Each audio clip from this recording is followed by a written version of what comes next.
মধ্যবর্তী নির্বাচনে জনপ্রিয়তা হারানোর শঙ্কায় ট্রাম্পের ইরানে হামলা। গার্ডিয়ান ইরানে হামলা বিষয়ে ট্রাম্প তার বড় জুয়াটি খেললেন, একটি বিশ্লেষণধর্মী লেখা প্রকাশ করেছে দ্য গার্ডিয়ান।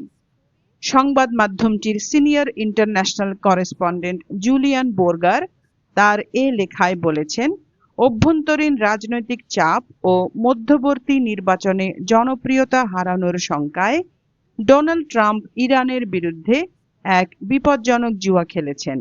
কোনো সুনির্দিষ্ট উস্কানি বা আইনি ভিত্তি ছাড়াই ইসরায়েলের সঙ্গে মিলে এই যৌথ হামলা শুরু করেছে যুক্তরাষ্ট্র।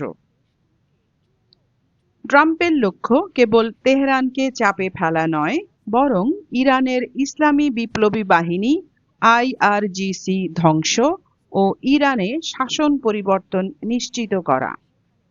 এই লক্ষ্যে তিনি ইরানের বিভিন্ন জাতিগত সংখ্যালঘু গোষ্ঠীকে বিদ্রোহের আহ্বান জানিয়েছেন।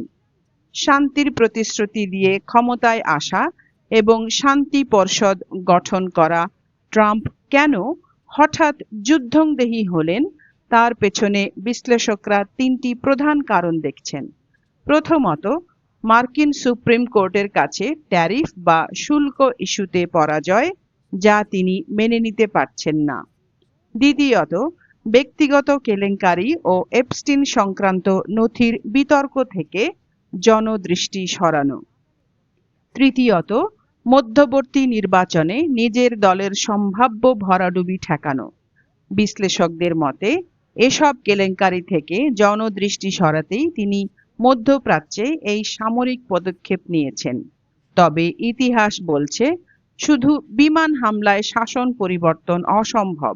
ইরান বর্তমানে অর্থনৈতিকভাবে দুর্বল হলেও অস্তিত্ব রক্ষার লড়াইয়ে তারা সর্বোচ্চ শক্তি দিয়ে পাল্টা আঘাত হানতে পারে।